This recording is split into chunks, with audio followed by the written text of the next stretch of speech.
Hello, I'm Jonathan Charles, and this is Pocket Dilemmas, where Kerrie, Laura and I tackle political and economic questions which are facing the world today. What are pocket dilemmas? Are algorithms biased? Will robots take away your job? Do you trust cryptocurrencies? How do we bridge the pay gap? What is the future of poverty? This is Dilemmas at EBRD.com.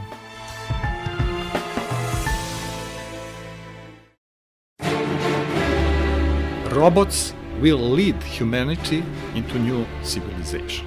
In the future, probably humans and robots will work and live together.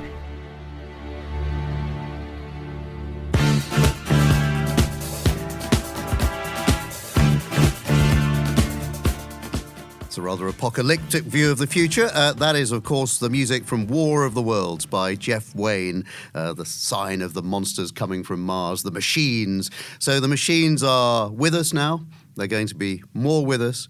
And really, my dilemma, Kerrie, my dilemma is I want to understand this a bit better because I'm not quite sure. Are robots taking over our jobs? What is the future of work? Is it us against the machines, or is this all completely overblown? Yeah, it's confusing. You're not alone. I think a lot of people are kind of wondering the same thing. And when you look at some of the jobs, I was just looking recently, the World Economic Forum's just published the Future of Jobs 2018 report, and you look at the sort of jobs that they say are emerging and those that are declining, you do see some evidence for change. It's very clear. I'm just looking down this list here. The jobs landscape in 2022, what does it look like? Well, emerging roles, they say, are data analysts and scientists, AI and machine learning specialists, general and operation managers, software and applications developers. Those that are declining, data entry clerks, those jobs that probably won't exist soon, accounting, all sorts of things like that. So you can see a shift going on. Yeah, and I guess, that's really good news for us, Jonathan, right? Because our jobs are mostly soft skills. I knew that not being good at maths would pay off eventually. So, we talked about this test we took in the last podcast about how to algorithm-proof your job. And it turns out there are actually a lot of tests like this. So we took the same one that the BBC put out to talk about how to robot-proof your job. And again, same thing. It basically said if your job requires a lot of emotional judgment or empathy, like ours, then you should be rather safe from the robots taking over your job. I'll try not to get over-emotional about that. Oh, good.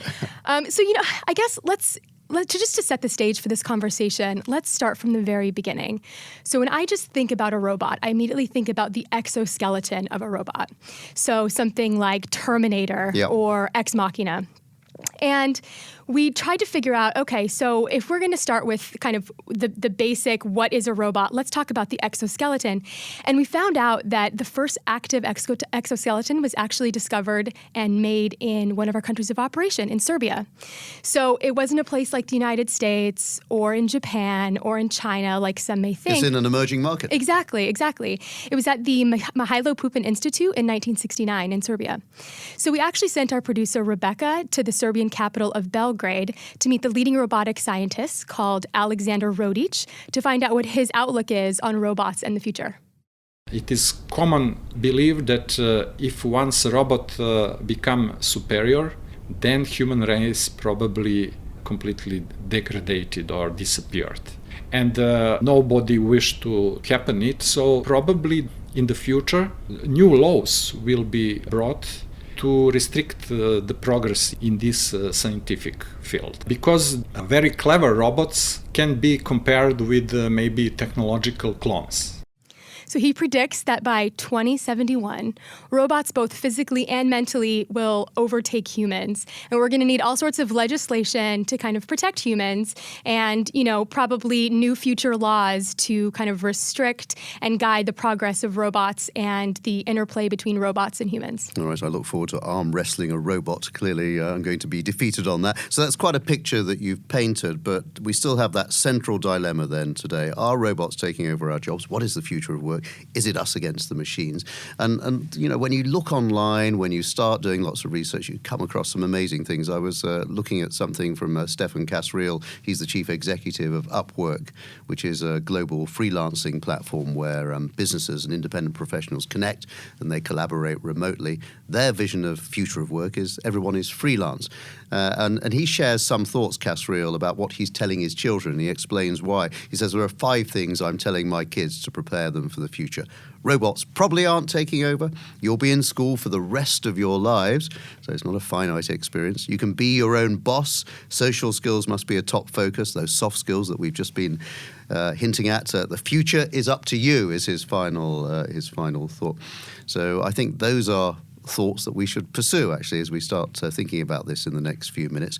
If you're listening, by the way, let me remind you, you are listening to Pocket Dilemmas, the podcast which explores the political and economic problems shaping our world. You can review us on iTunes, email us at dilemmas@ebrd.com. Follow us on Twitter @EBRD.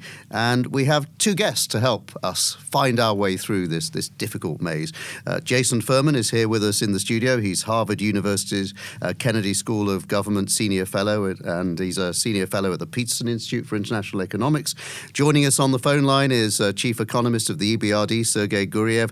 He's authored our flagship Transition Report last year. Of course, that was dedicated to the future of work. And Sergei is taking part in lots of discussions in Switzerland at the moment, which is where he joins us from on the phone. Let me ask both of you, perhaps Jason first, give us your 5 or 10 seconds top line as to how you see this debate. We've thought for a while the robots are going to come take all of our jobs. We've been wrong for a while. That's not the biggest problem we're going to face going forward, but we are going to face a number of problems, and we need to be getting ready for them now. All right, we'll unpick those problems in the next few minutes. Sergei, your top line on this discussion? Yes, I agree with Jason that I think the issue is not that just robots will take all the jobs, but robots will take jobs from some of the people and may actually contribute to political problems related to lack of access to economic opportunity. Okay, so you can't deny that automation is everywhere. We've clearly heard that maybe if a robot doesn't take over your entire job, it'll definitely take over at least some of your job. And for instance, in Zurbank, the largest bank in the Russian Federation, they rely on artificial intelligence to make over 35% of their loan decisions. And they actually anticipate ramping it up to 75% in the next 5 years. And robot lawyers in the same bank, they've already taken over 3,000 human jobs in the legal department. So Jonathan, robots are taking over, or at least they are in the legal field, it seems. And actually in the legal and banking field, why shouldn't, if they're programmed properly, why shouldn't they be able to make as good a decision as a human? Because after all, you program the human decisions in. A lot of it's about mathematical calculation or knowledge of certain bits of the law. Maybe that is an area clearly where there is scope for this robotization. You know, the number of robots at work, Kerrie, has reached record levels. In 2018, the global unemployment level fell to 5.2%. So certainly there are still many jobs out there. But, we are seeing huge numbers of robots. And we may be at the lowest level of unemployment in 38 years. But clearly, at the same time, we are seeing this creeping robotization. So, there's still hope for human lawyers, but I wonder whether we are seeing a transition. Well, Jason Furman, you're here to help us resolve the dilemmas. Help us out. Where do you think we are now in this discussion? Because if you look at those unemployment figures, they're very low. At the same time, more robotization. But do you think that balance will endure? There's 4 reasons why historically automation hasn't resulted in mass unemployment. One is it creates new types of jobs. All the things around us in the technology industry today that no one could possibly have imagined 100 years ago. But second, it makes us richer, and that makes us want more of old types of jobs. We have a lot more people working in restaurants now than we had 100 years ago because people eat out more than they did 100 years ago because they're richer now. Third, a lot of what automation does is replace particular tasks. They replace part of your job. Short-haul truckers within cities aren't going to be replaced so soon because they have to load the stuff and unload the stuff in addition to driving the truck. So even if the truck drives itself, you'll still need a person in it. Their job will just change. But the last reason is the one that I think should make us the most worried, which is that wages adjust. And sometimes that means wages adjust down for people with less skills who can be replaced by robots, adjust up for people who figure out how to master and manipulate those robots. And so you keep people employed, but you keep them employed at the cost of a large increase in inequality and all of the social, political, and economic problems which we are starting to see come that. out in many societies, of course, right? Yes, and that's not a thing you see overnight or one particular year. That's something you measure over a decade, over 20 or 30 years, and it's not something we need to predict the future and talk about as science fiction writers. We can actually look at the past, and we've seen it happening over the last couple decades, and there's every reason to expect it to continue. I believe history is often very, very useful in terms of contextualizing all this. So if I cast my mind back to the mid-1970s in the United Kingdom, where there was a lot of discussion on automation in the workplace, and it was starting to happen, particularly in industry. And the thought was, yes, that will take jobs, but actually it doesn't matter because we'll all only have to work 15 hours a week. The rest of the time we'll be focusing on our leisure. We will still have the money. Now, that prediction didn't come true, but it is, is there a parallel there to the sort of automation that we saw in the past? One part of why that didn't come true is, humans are pretty insatiable. John Maynard Keynes wrote in the 1930s about the economic possibilities for our grandchildren, and he thought, we wouldn't be working very much and be quite content with our living standard. And if we wanted a 1930s living standard, we wouldn't need to work very much, but no one's particularly happy today with the living standards of the 1930s. And so I think that, drive to continue to grow, which is undiminished as rich as our countries are today, has been, is the reason why work is so important. The other reason is it's just an important part of our identity. It's an important part of meaning in our lives. And that's why I think work has to be at the center of whatever your vision of the economy is for the future. So, to your point, Jason, we almost do work more than we do anything else in our lives. We sleep more than we work, but that's about it. So I guess I wish. Well, at least I do. Sorry. So to really succeed in this world where the nature of work is really changing, you've said before that training and skills are really the only path. Is this the government's job? And if it is, how do you convince governments to kind of invest more in this or at least focus on it policy-wise? Yeah. I think there's a lot of different things we can do, but I think skills is far and away the most important. If you look at what estimates of what jobs are most threatened by automation, they're predominantly less skilled jobs done by people with less education. So the first answer is, more skills.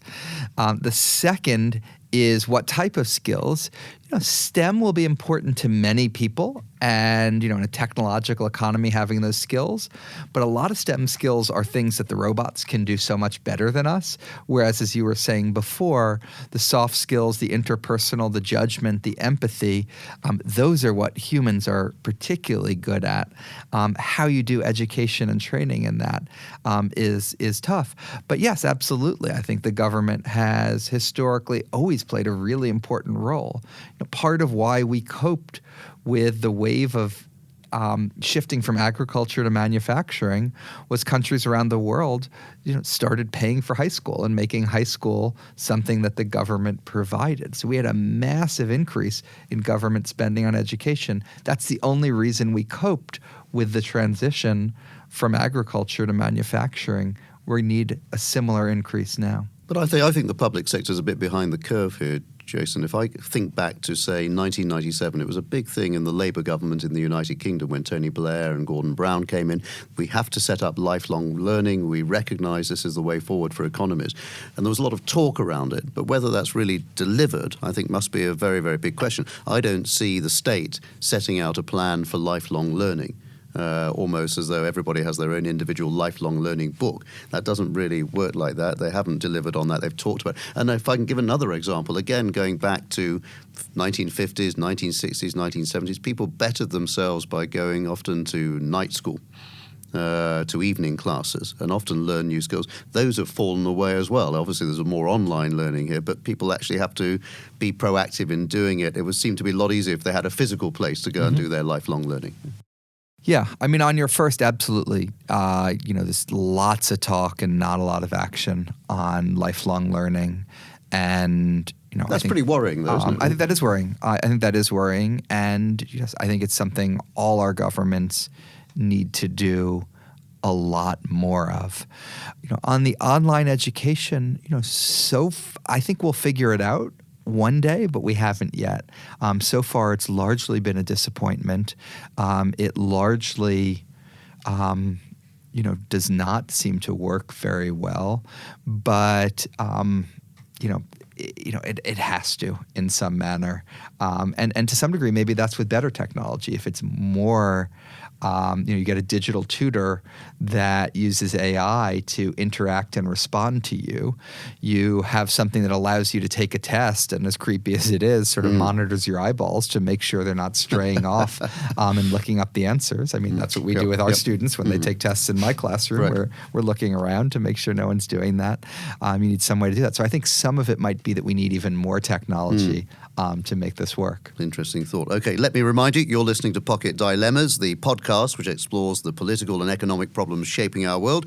Review us on iTunes, email us at dilemmas@ebrd.com, follow us on Twitter @EBRD. Our dilemma, of course, is this question about whether today we are looking to a future where robots make us irrelevant as human beings in the workplace. Let's bring in Sergei Guriev. He's in Switzerland on the telephone. We've already heard a bit about Serbia, where automation is happening in some areas, but is below average in comparison to other Central European economies. Sergei, what about other countries? How are they looking in this whole debate?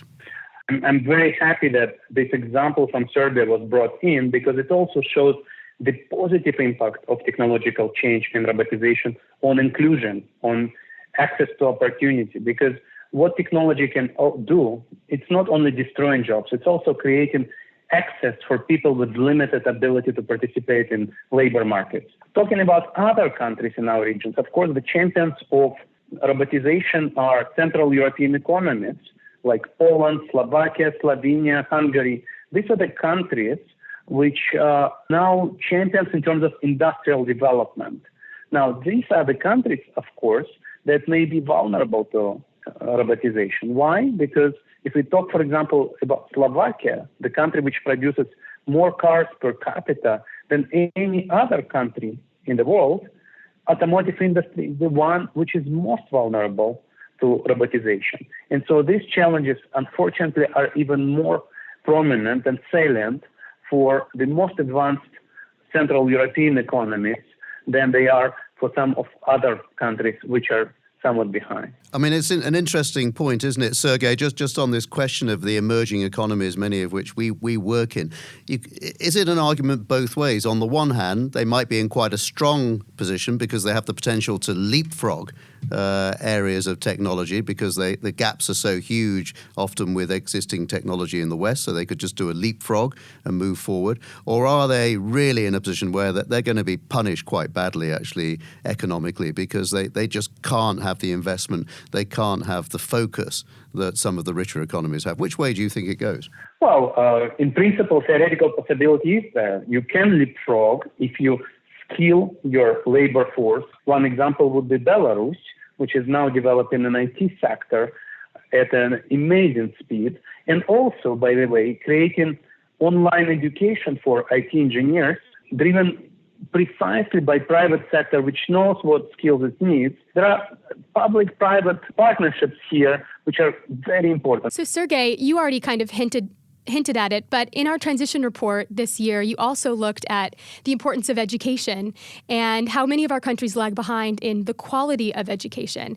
There's one shining example, however, Estonia. Can you tell us a little bit about what's happening in Estonia? Many of our countries are better educated than comparable emerging economies because in communist times, education was pretty much an ideological priority for communist government. Overall, we have inherited an education system which produces a lot of quantity of education, but not necessarily quality in terms of skills which are needed into the labor market. Estonia is an exception, and in transition report, we look at the experience of Estonia, which reformed its school system in 1990s using Finland's school system as an example. And Finland now is one of the champions of schooling, especially in terms of delivering digital skills. So we're not seeing that mass reform in many countries. There's an interesting example from Lithuania, though, where they have a robotics academy, and they've got a program helping 3-year-old toddlers in nurseries to learn and understand geometric shapes, logical sequences,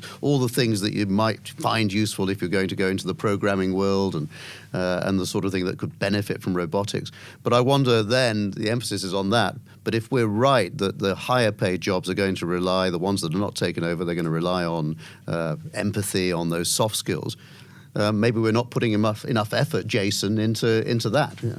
Yeah. Look, obviously we're going to need both. The question is how much of both.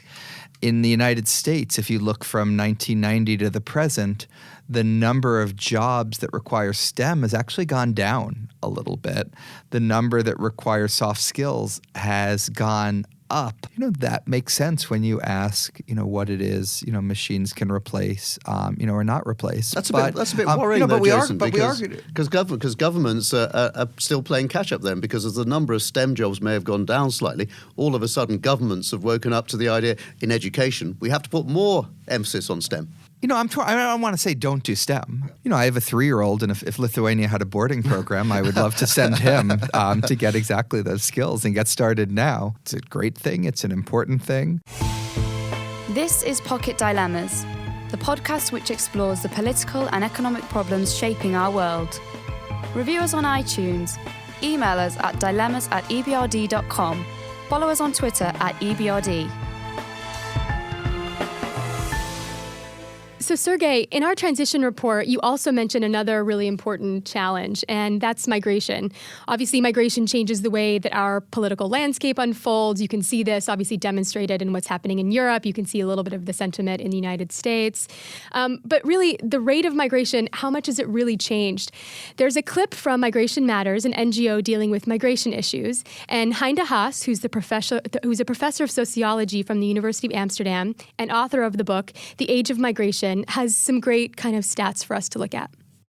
Half a century ago, about 3% of the world population was an international migrant. That's still the same percentage. So if we look at the longer term, actually migration hasn't accelerated. Of course, there's more migrants, but there's also more people in the world. All forms of mobility have gone up, like travel, commuting, business travel, tourism obviously have spiked. But actually, migration in terms of people changing residency has been remarkably stable again. So, Sergei, Jason, and I guess, Jason, I'll give you a first chance since you're here in the studio with us. So why is migration connected to the future of work? First of all, the fact that migration is unchanged may be true at the global level for a lot of countries, including, the West, the United States, the United Kingdom, France, Sweden. The share of the population that is migrants is much higher now than what it was 50 years ago. So I think there has been an important change. But in some sense, robots, migration, and trade, all three of them are ways of replacing labor that was native to a country, producing something either with someone that's brought to your country, someone that does it remotely and sells it into your country, or, a machine. And, all three of those have enormous benefits for economies. All three of those are really critical. But one of them comes with a human face that sometimes looks different or appears different and gets wrapped up in a set of, prejudice, nativism in a way that, people worry about migrants. Absolutely. And Sergei, in our countries of operation, are we seeing the same thing, the same challenge that migration poses on just the culture in our countries? And also, we not only deal with migration, but emigration. What are your thoughts? In some of our countries, it's not the challenge of immigration, but the challenge of emigration, where when the UK or Germany benefits from skilled labor coming from Central and Eastern Europe to help address demographic challenges, this very flow of migration from Central and Eastern Europe to the West actually hits the productivity in home countries. And that is a major challenge. Okay, let's try and draw some conclusions, I think, because we've heard a fair amount of evidence. If I can remind you, of course, my dilemma was this question, this conundrum. Are robots taking over our jobs? What's the future of work? What does it look like? And is it us against the machines, or is it much more complex than that? I think we've heard it's a lot more complex than that. Jason, your concluding thoughts. If we look ahead 10 years or so, what do you think it looks like, the world of work? I think what it looks like depends on our choices, the choices our governments make, businesses make, and people make. There's nothing inherent in technology that says anything about whether it's going to take jobs, add to jobs, increase inequality, decrease inequality. It's something that we can decide how to manage. And I think if we put in place the right policies, ones that emphasize skills training, but also more than that, we can use it to make us, richer, happier, more productive, and maybe even getting more sleep at night. But none of that is automatic and will depend on what we do and what we. So if I listen to your answer, I sort of get the impression that we're worrying slightly too much, and we should be slightly more optimistic, is it? No, I think in some ways maybe we should be worried more. Because I don't believe in technological determinism. If you think the robots are coming to take all our jobs, then you should just relax and hate it. There's nothing you can do. What I'm saying is, it's not about the robots. The future's it's still about in our us. hands. Right. So, Sergei, from this conversation, we've touched on everything from migration to skills, things that might be positive from this revolution, but also that robots aren't taking our jobs, but they might be taking, part of them. What's your conclusion? And really, how can our countries prepare for the future? The future of work is not predetermined. The second issue is also very important. It's fairness and removing barriers to competition. A lot of people would think that in order to solve the problems of technological progress and future of work, we need to slow it down, to insert barriers, also actually to put barriers against globalization. And I think this is a very dangerous track, because whenever you erect barriers to competition, you create rents. You create opportunities for rent seeking, for crony capitalism, for corruption. We've seen that in some of our countries. And we know that crony capitalism does not deliver. It delivers to the cronies, but not to the people. So, Jonathan, humans or robots? Well, I'm debating whether I'm more worried, I think, than I was at the beginning of the program, because in one way I'm optimistic, and not just because of what I've heard, but generally I'm an optimist in life. And I do think that the future is in our hands, and I think there are plenty of historical examples, if we look back over hundreds of years, where people thought it was the end of the world because some technology was coming in, and in fact that's proved not to be right. We've always found a way through. So from that point of view, I'm certainly optimistic. I do think, though, that we live in very complex times, and that what worries me now more is I think this will lead to greater inequality in our societies, and I think that's an issue, because I think governments are not very good at putting into place the systems to allow lifelong learning, to be ahead of the curve, to make sure, if they'd have started in the late 1990s, they would have been ahead of the curve, but that just didn't happen. We heard the talk, and I think we still hear a lot of talk about lifelong learning, lifelong education, but I don't really see enough structures in place for us to get ahead of the robotics issue. Fair enough. I'm also an optimist, so I tend to envision a world where we're doing tasks that actually just feed us and that we really enjoy. But at the same time, I'm also really worried about the social safety nets. So what happens when pensions are no longer carried by companies and governments, and you are left with trying to figure out your own health insurance while getting older? It's just it's a whole basket of complex issues. But we're lucky to have experts like we did on the phone today and here in the studio show to help us sort this out. Yes, a big thank you to Jason Furman and also Sergei Guriev for joining us on the phone in the snow in Switzerland. You can find out, by the way, more about the EBRD's transition report online. You'll find it at EBRD.com. You have been listening to Pocket Dilemmas, Kerrie and I. Thank you for joining us. It is the podcast which explores the political and economic problems which shape our world. Remember to review us on iTunes. Email us at dilemmas@ebrd.com. Follow us on Twitter @EBRD. From Kerrie and from me, goodbye. See you next time.